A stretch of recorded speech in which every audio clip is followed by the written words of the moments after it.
Welcome back to the show. We got a great one lined up, ladies and gentlemen. New XRP Ledger amendment could unlock the largest institutions in the world. I can't even talk today. I'm so excited.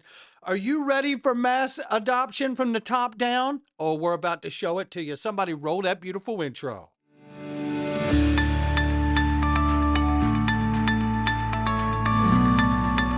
Digital Perspectives with Brad Kimes. Come on in.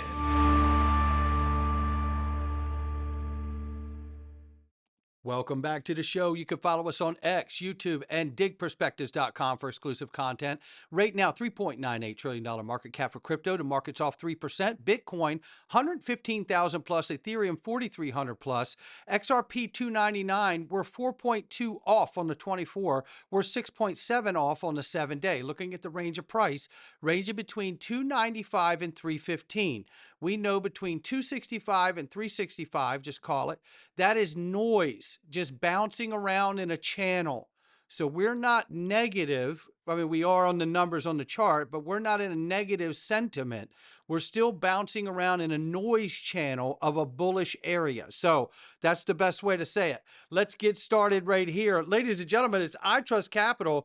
Look, this new premium custody account is pretty fantastic. I don't mind telling you. And if you're new, you can get a $100 funding bonus. Look, 1% flat trading fee.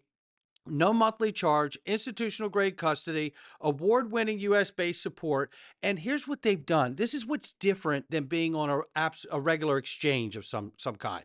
Look, this is a closed loop system. It was specifically designed to protect you and I from ourselves.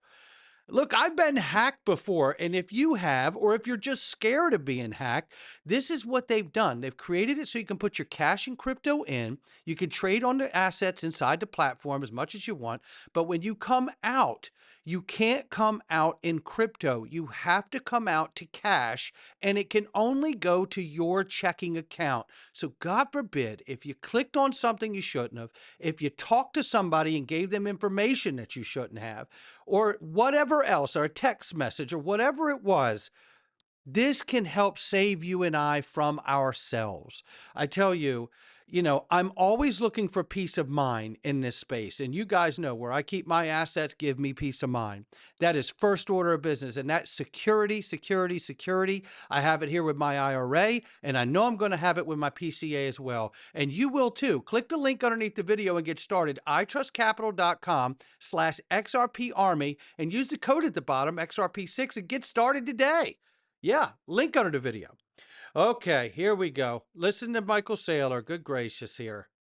Bitcoin's the only proven digital property that we have created in the world. Okay, that is unequivocally false. And this isn't Gary Gensler's witch hunt anymore. And these are Michael Saylor's talking points. And by the way, I think Gary Gensler's witch hunt was basically a way of really designing to suppress the market while the crypto market is being suppressed. The banks were jockeying for position, knowing they couldn't stop it, but they could delay it as long as they can. And that's what they're trying to do with the Ripple Trust and the Circle Trust license. They're trying to delay that. But at the end of the day, this is going down, I believe. People are certainly entitled to their own opinions, as Michael Saylor is, but they're not entitled to their own facts. XRP is not a security, and the SEC currently doesn't see the majority of digital assets as securities anymore either, now that the witch hunt is over and the suppression of the market. Goldman Sachs says the Fed will cut rates 3 times this year, and there's not a lot of this year left. So, lots of talk about starting these cuts in September, and I say, can you say bull run in September? Any cut is going to be a stimulant to the markets for people to get back and use that cut and that rate cut to put their money and more risk on assets like the digital asset space. That's what I'm seeing. And there's lots to come from it, ladies and gentlemen, lots to come from it. The question is how will it affect Circle over time? Okay, this is a biggie. Circle splits 50 to 60% of their profit with Coinbase. So if they cut rates, their margin just got cut for profit, a quarter point, half point, or whatever it ends up being. And whatever it ends up being, that's how much less profit they're going to make. And they already give 50 to 60% to Coinbase. Now factor in the other exchanges realize this. And what is their incentive to carry USDC? Knowing that they're helping, the other exchanges would be helping Coinbase make money. All of this is not over yet. I can tell you there's more to come. And then there's this piece of news. Lemonway leverages RippleNet to unlock instant payouts for marketplaces. All of these little hoses connecting to each other, these different companies, these different protocols, all of this is happening in a quiet fashion while the market is currently falling like a manhole cover from the sky. You see how they work? They're not stopping. They're not in a belief to think that this may not happen. No, no, no.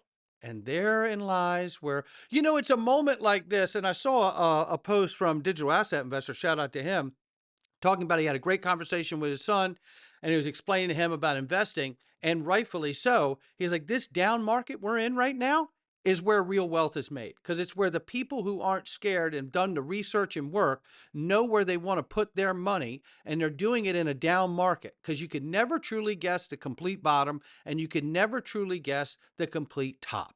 Right? That's just a fact, Jack. So, this is really remarkable, moment that we're in. And I bought the dip this morning, by the way. Don't believe me? Check it out. There it is right there. I bought the dip. I think I got it at 298, 297. I don't know, but it doesn't matter. Whatever it is right there. I bought that dip this morning. And you know what? It was hard for me to do, but I did it. I didn't do a lot, but I did enough to just exercise the discipline. Not financial advice, but I'm glad that I went through the motions, right? I see value here in a very big way. So for me, it's not about how low I can get my dollar cost average or what have you.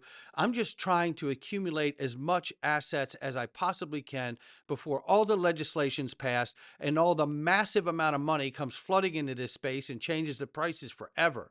And right here, breaking, Gemini, a major exchange, is drawing on funding from guess who? Ripple, in preparation for its upcoming IPO on NASDAQ, ladies and gentlemen. And here it is, Ripple Credit Agreement. They're loaning out some cash, ladies and gentlemen. How about that? Loving that cooperation right there. I'd love to see Gemini and the Winklevoss twins come to XRP Las Vegas 26 and sit on stage and talk about this excellent little relationship right here and so much more. That would be great. And look at these guys.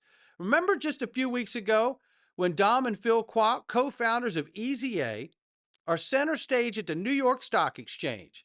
Well, I said this because I really saw that picture and I was like, you know what? While everyone else was complaining about a lack of adoption on the XRP Ledger, these two guys went out and built the app store for the XRP Ledger and blockchain. That's all.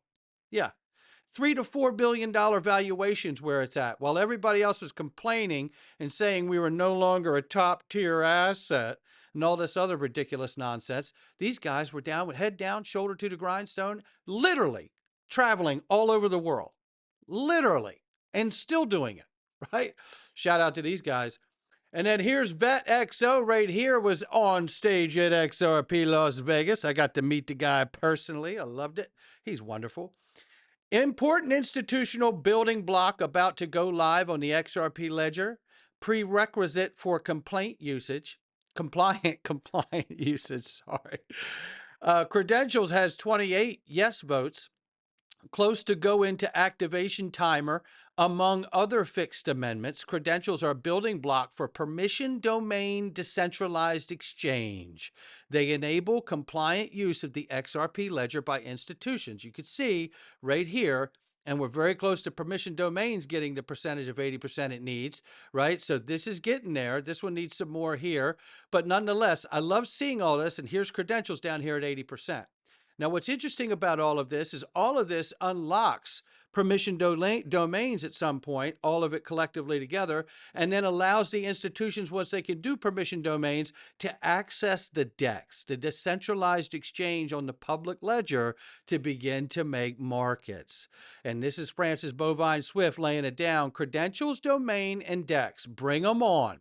Not only will it give Ripple an avenue to sell their XRP directly, it will establish the DEX as the premier exchange for XRP assets, which will expose price manipulation on the off-chain commercial exchanges. Looking forward to seeing how XRP's price performs on an unmanipulated DEX without a lot of volume, because you can bring a lot of that volume right onto the ledger because it won't need to be anywhere else to get it done. And when you have permission domains, you'll know that you're interacting with people that are KYC and AML, so you're not dealing with a terrorist of sorts or anything like that, and you understand that you're dealing with safe actors, right, to move value. This is super cool. So looking at this, I want you to check this out. Let's look at this. Khalid Elawadi here says, suspect the most likely outcome of this whole notion of passing these things, and the vast majority of all XRP and RLUSD will get stuck into permission domains, and basically that's why where it will stay. David Schwartz responds, I think that's fine so long as assets can easily flow into and out of them. But it is certainly possible that value and activity in the permission domains grows much faster than outside of them, and eventually only the domains really matter, because that will be the institutions bringing the majority of the money and liquidity onto the protocol, right? I think we all understand that. And he says here, this is very much like the way the internet grew. There was a wave of techie early adopters, then there was enterprise adoption, and enterprise adoption paved the way for mass retail adoption. In this scenario, retail is welcome in the permission parts, provided they can prove that they're not sanctioned by the rules of various domain creators, and anyone is free to create a domain with whatever rules they like. Unpermissioned assets and exchange would still exist, but their volume with a shrinking percentage of activity.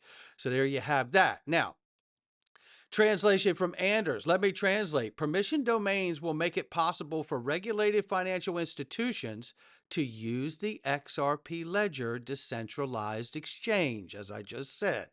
Schwartz is saying that it's possible that so much volume would run in the permission DEX that overall retail wouldn't really matter because it would be so small in comparison. Yeah, how about that? And this is what we've talked about for years here, is the idea that the internet was a top-down strategy. It was used by governments first. That's not the case here. The case here with digital assets and crypto is that it's been a grassroots bottom up. And what are we seeing? We're seeing the Stablecoin Act, the Genius Act, pass, become signed into law, right? We're seeing the Clarities Act in the next month and a half get passed and then signed into law. And this is going to allow for the top-down strategy, and the largest institutions in the world will come into play. Like the amount of money I borrowed, like all of these other use cases need great payments. And so we just sort of laser focused in on payments. And I think the other thing that we did different from the very earliest days was everybody else, including us in the beginning, had this ground up strategy. Like if you don't have a strategy, your strategy is get everybody to use the thing that I think is great. And I think a lot of companies are still pursuing that. But I think there's also a sort of top down strategy. And that's kind of what the internet did. Like the internet got governments to adopt it. They got universities, they got sort of big players. And so we decided, what are the biggest players? They're banks. And we went after banks. And there you have it. And they've got over 300 financial institutions, including banks, working with them that we're aware of, right? So this gets quite interesting as we move through this process, these few months to get the legislation passed and signed into law. And then we have a short window of time, whether it's 26 or 27, when all these laws actually go into full effect, right? And that is going to be another inflection point. But that moment between now and then is going to be a massive flood of liquidity moving into this space. I absolutely believe that. Now let's take a look at this, as Dark Defender tells us right here. Look at this. So watch out for $3.05, $3, and $2.92. And what are we staring down the barrel of? $2.95. Pretty damn good. Pretty damn good, Dark Defender. Yeah, and Egg Rag Crypto, shout out to him too, because he's given us that noise channel as well that could go even as far as 265. So don't get scared if you see that. That's the noise channel, right? 265 to 360, let's call it. But here you see Egg Rag Crypto showing ARC 1 or ARC 2, the formation of ARC 1, as you can see right here, right? Are quite similar from structural standpoint. The only difference lies in their duration. So are we currently in ARC 1, where the only difference is the time involved, or are we in ARC 2, which is right here, right? Simply waiting for that final leg up. I'd love to hear your thoughts. I like it if we were in ARC 1, right? Because ARC 1 means this is what we've experienced already before that. So if ARC 1 happens, we get some sideways movement, maybe we can see ARC 2. Man, I'd like to see ARC 1 and then we get our ARC 2 also at the end of the year. How fun would that be? Listen, I don't know what's going to happen, but I think this is a great chart to look at because we know it is projected that north of $10 trillion will be added into this space, 9 or 10 trillion. They're calling for 13 trillion now. And that could happen by the end of the year. So think about the impact of that market and how much money, as I asked earlier, do you think would flow into XRP's market cap if we see 10 plus trillion in this space by the end of 25, which is just a few months away? Not financial advice from me or anyone else. I'll catch all of you on the next one.